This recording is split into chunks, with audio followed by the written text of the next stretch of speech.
Hello, my name is Ashley Dioses, and today I'll be reading you Goblin Market, which is a poem written by Christina Rossetti.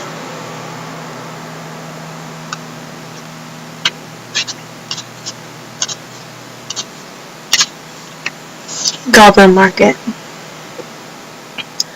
Morning and evening, maids heard the goblins cry, "Come buy our orchard fruits, come buy, come buy." Apples and quinces, lemons and oranges, plump, unpecked cherries, melons and raspberries, bloom-down-cheeked peaches, swart-headed mulberries, wild, free-born cranberries, crab-apples, dewberries, pineapples, blackberries, apricots, strawberries, all ripe together in summer weather. Morns that pass by, fair eves that fly, come buy, come buy. Our grapes fresh from the vine, pomegranates full and fine, dates and sharp boluses, rare pears and gringages, damsons and bilberries, taste them and try. Currants and gooseberries, bright fire like barberries, figs to fill your mouth, citrons from the south, sweet to tongue and sound to eye, come buy, come buy. Evening by evening, among the brookside rushes, Laura bowed her head to hear.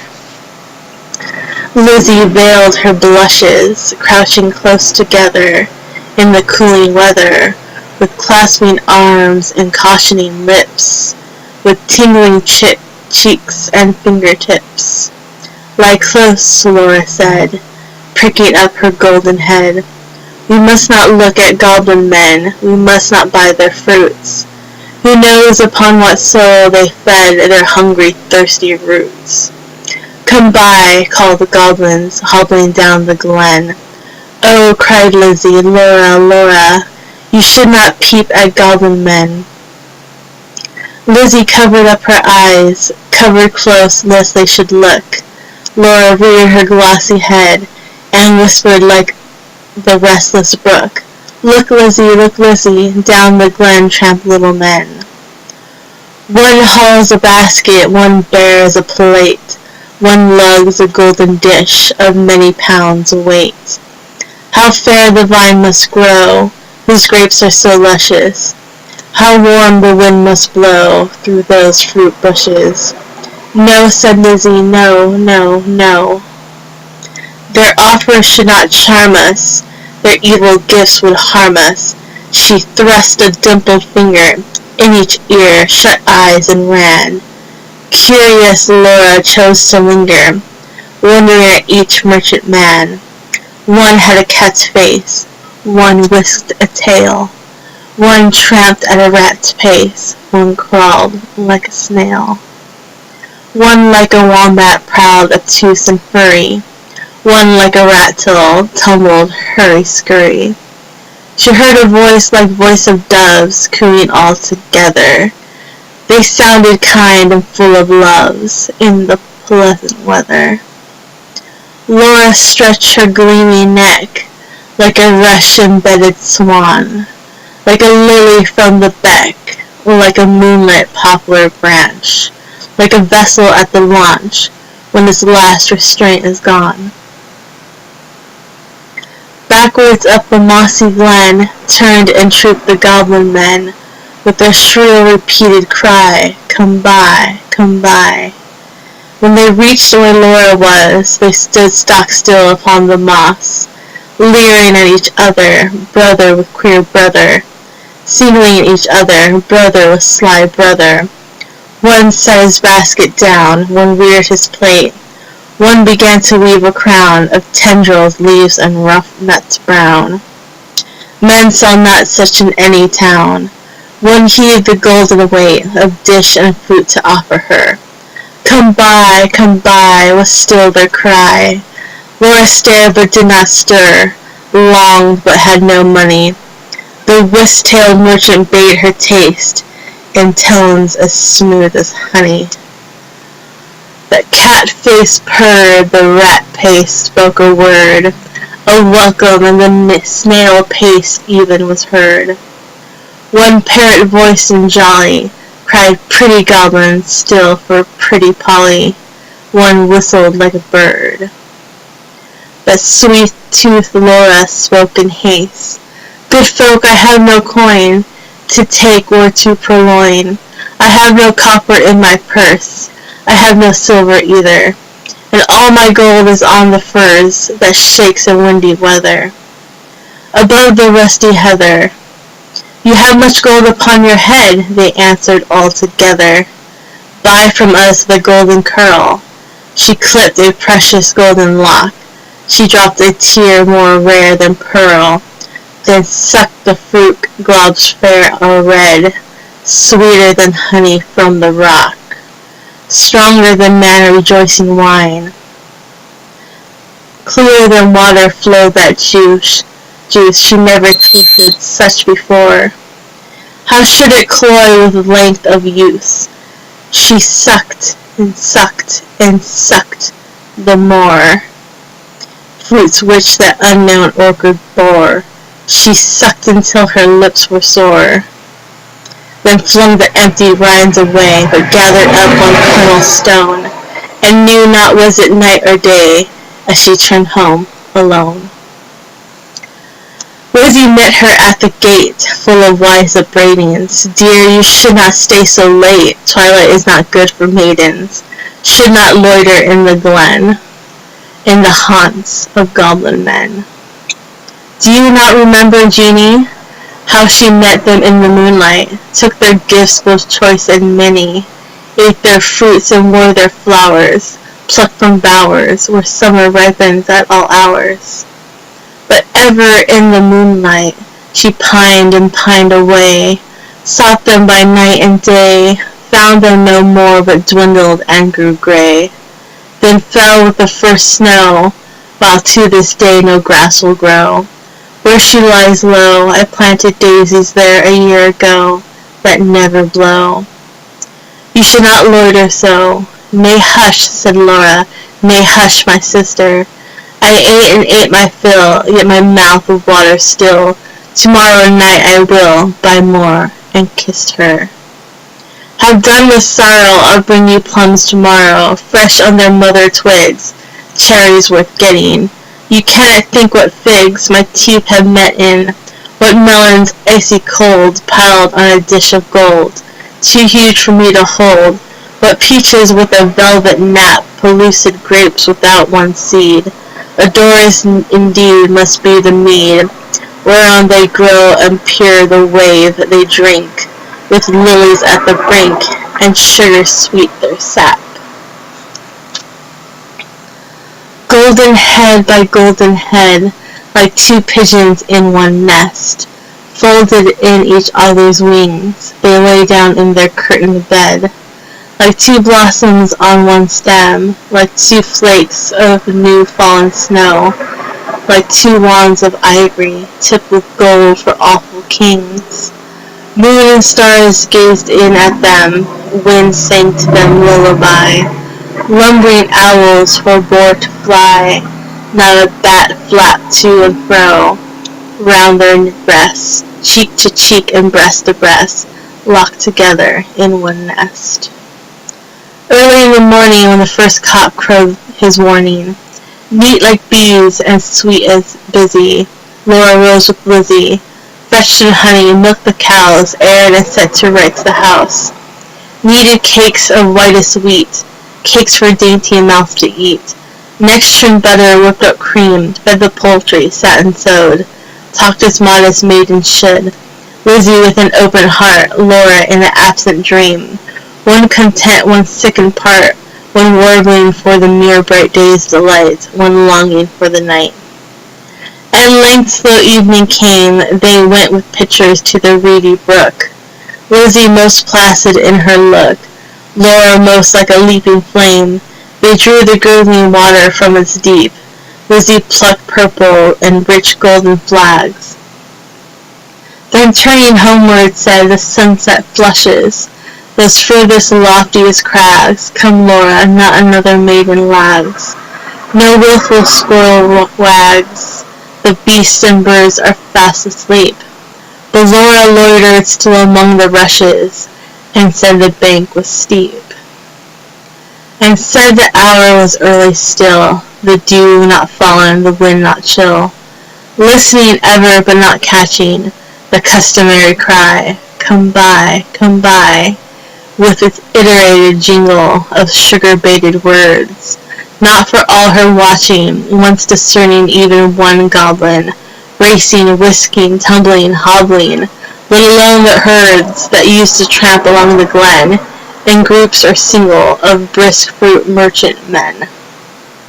Till Lizzie urged, "O Laura, come, I hear the fruit call, but I dare not look. You should not loiter longer at this brook, come with me home. The stars rise, the moon bends her arc, each glowworm winks her spark. Let us get home before the night grows dark, for clouds may gather, though this is summer weather, put out the light and drench us through. That if we lost our way, what should we do?" Laura turned cold as stone to find her sister heard that cry alone, that goblin men cry, "Come buy our fruits, come buy." Must she then buy no more such dainty fruits? Must she no more such succous pasture find, gone deaf and blind? Her tree of life drooped from the root. She said not one word in her heart's sore ache, but peering through the dimness, not discerning, trudged home her pitcher dripping all the way, so crept to bed and lay, silent hill, till Lizzie slept, then sat up in a passionate yearning, and gnashed her teeth for balked desire and wept, as if her heart would break. Day after day, night after night, Laura kept watch in vain. In sullen silence of exceeding pain, she never caught again the goblin cry, "Come buy, come buy." She never spied the goblin men, hawking their fruits along the glen. But when the moon waxed bright, her hair grew thin and gray. She dwindled as the fair full moon doth turn to swift decay and burn her fire away. One day, remembering her kernel stone, she set it by a wall that faced the south, dewed it with tears, hoped for a root, watched for a waxing shoot, but there came none.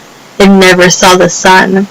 It never felt the trickling moisture run, while with sunk eyes and faded mouth she dreams of melons as a traveler sees false waves in desert drought, with shade of leaf-crowned leaves, and burns the thirstier in the sandful breeze.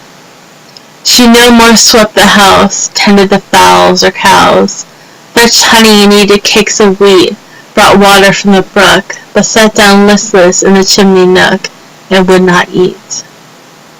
Tender Lizzie could not bear to watch her sister's cankerous care, yet not to share. She night and morning caught the goblin's cry, "Come buy our orchard fruits, come buy, come buy." Beside the brook along the glen she heard the tramp of goblin men. The voice and stir poor Laura could not hear. Longed to buy fruit to comfort her, but feared to pay too dear.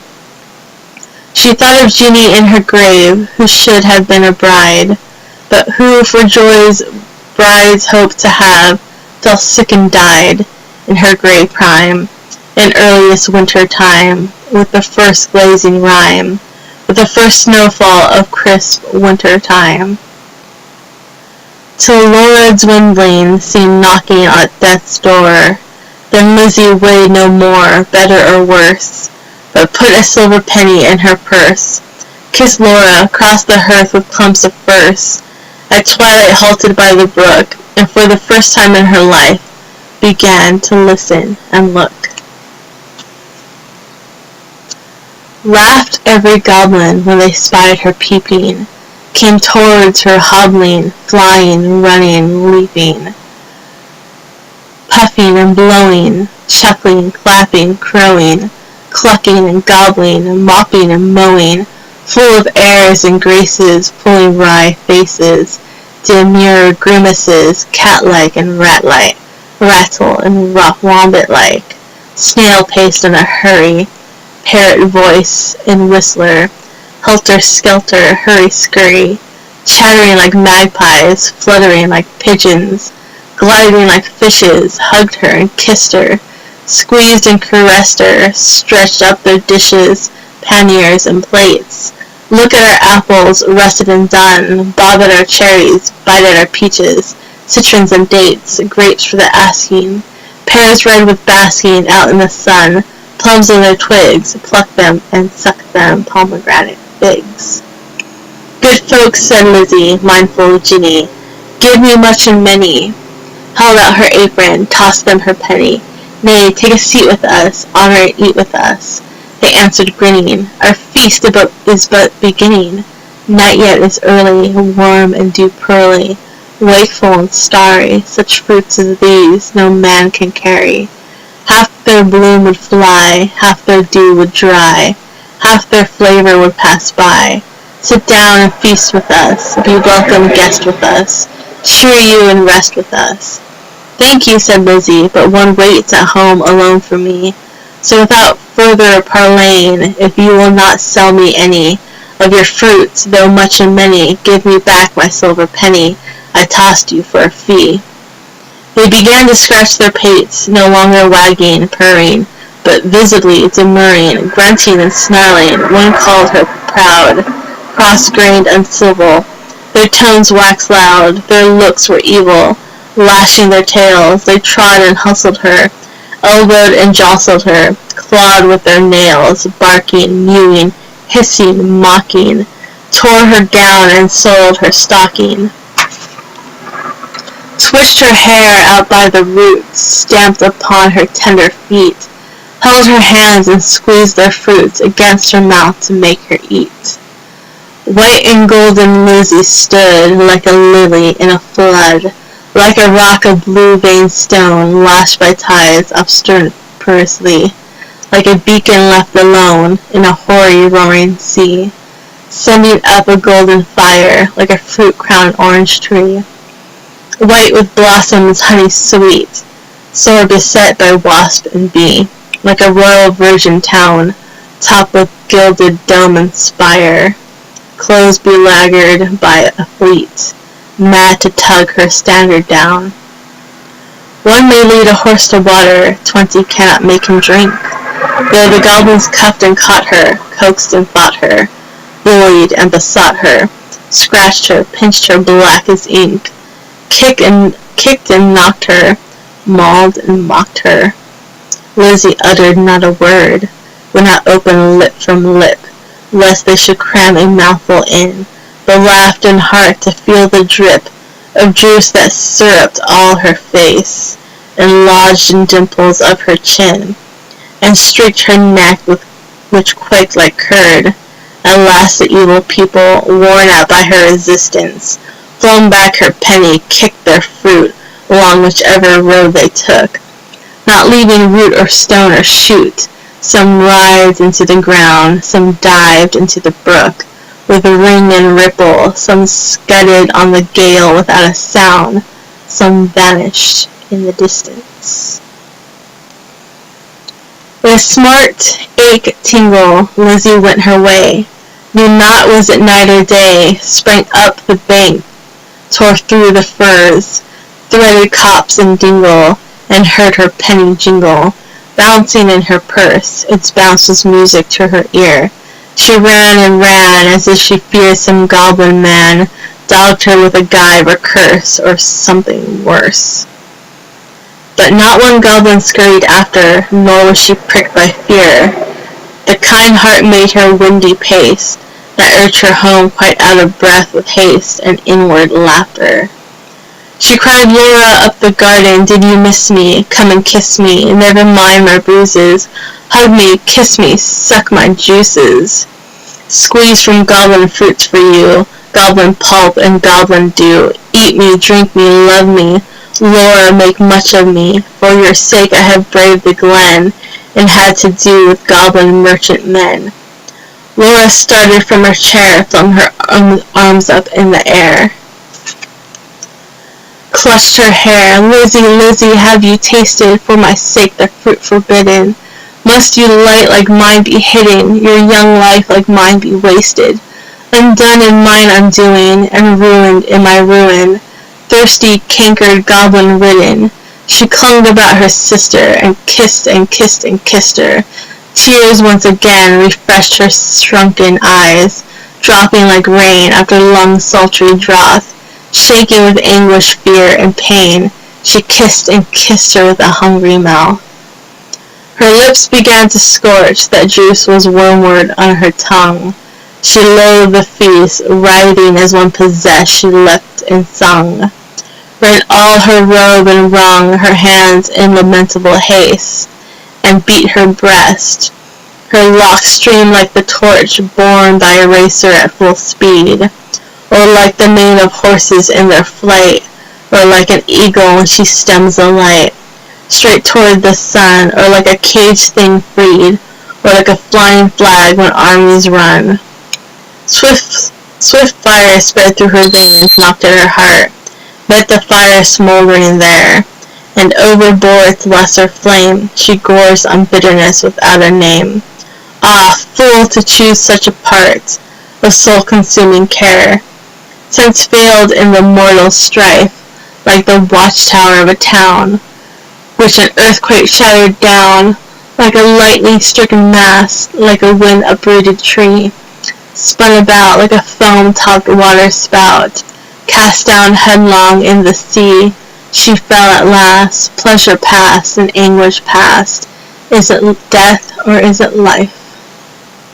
Life out of death, that night long Lizzie watched by her, counted her pulses' flagging stir, felt for her breath, held water to her lips and cooled her face, with tears and fanning leaves. But when the first birds chirped about their eaves, and early reapers plodded to the place of golden sheaves, and dew-wet grass bowed in the morning wind so brisk to pass, and new buds with new day opened of cup-like lilies on the stream, Laura awoke from a dream, laughed in the innocent old way, hugged Lizzie but not twice or thrice. Her gleaming locks showed not one thread of gray, her breath was sweet as May, and light danced in her eyes.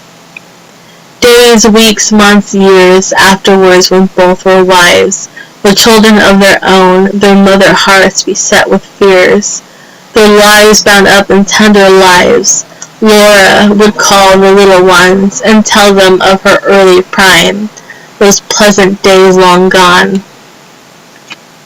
of not returning time, would talk about the haunted glen, the wicked, quaint fruit merchant men, their fruits like honey to the throat, but poison in the blood. Men saw not such in any town, would tell them how her sister stood in deadly peril to do her good, and when the fiery antidote, then joining hands to little hands, would bid them cling together, for there is no friend like a sister, in calm or stormy weather, to cheer one on the tedious way, to fetch one if one goes astray, to lift one if one totters down, to strengthen whilst one stands.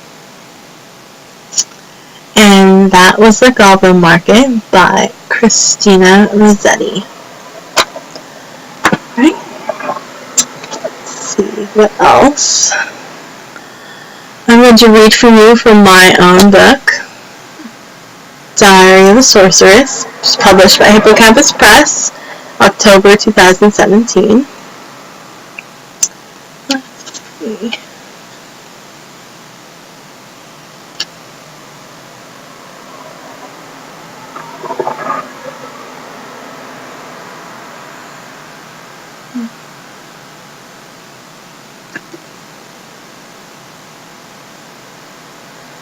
Alright. This is a poem I wrote dedicated to the poet Nora Mae French. This poem is called The Perfect Rose. The soft and languid rays of dawn, of colors red and gold, caress the rose to which they're drawn, a splendor to behold. The silken petals painted red, a scarlet like her lips, bloom out amid the poppy bed, and shine till daylight slips.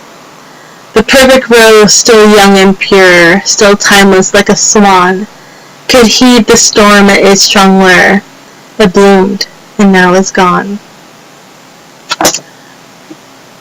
I would check out Normie French. She has a couple of collections at Hippocampus Press. She's an amazing, weird female poet. Let's see.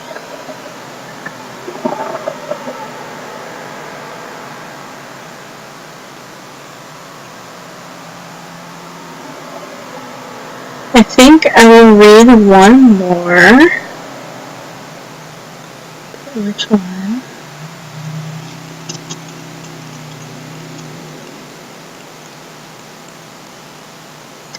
Alright. I tend to read this one a lot. It happens to be a favorite from what I can tell. It is called Carathis, and it's based off the character in William Beckford's novella, Vathek. Her skin of burnished bronze, so silken to the touch. Her hair black as the midnight, wafting scents of such intoxicating aphrodisiacs, and her enticing eyes of hazel that made weak hearts stir, belonged to the dark sorceress of high Samara. Fools only would court this dark queen whose mouth is Mara. Her heart was ice within a cage of blackened bone. Carathis was her name, and she would rule alone. Inside the high witch tower of her dark delights, she decked her walls with hanging bodies, all alight. Her floors were red, her followers were all deaf mutes, and mummies who attended to her ruse of mutes, emitting fumes of mummies and the blazing flames, frequently filled her working space as, without shame, she practiced rituals with offerings spread out. Her tainted mind had found for certain, without doubt, an entrance to the palace of subterranean fire, a place of treasures and rare knowledge to desire. Such sacrifices of serpents and scorpions soon insufficient grew, and fresh new champions were needed to appease her gods of pain and death. Servants, friends, children were the same, for every breath could easily be stilled for passage down below. Reciting savage incantations soon let go her earthly limits, and she entered down with bliss into the palace where awaiting was Iblis. He greeted her as newly hired within his ranks, and offered food, wine, which eagerly she drank. He gave free range of his grand palace, and she soon surveyed every dark corridor. How she did swoon, when finally she came upon her long-sought prize, the talismans of Solomon that held the skies, and conquered all beneath them. Quickly grabbing one, her heart burst into flames with a heat like the sun. Explosive cachinnation pierced the many halls, as her shrill screams forever echoed in his walls. Right? And that was Carathis. Thank you for listening. Read more women poets. Bye.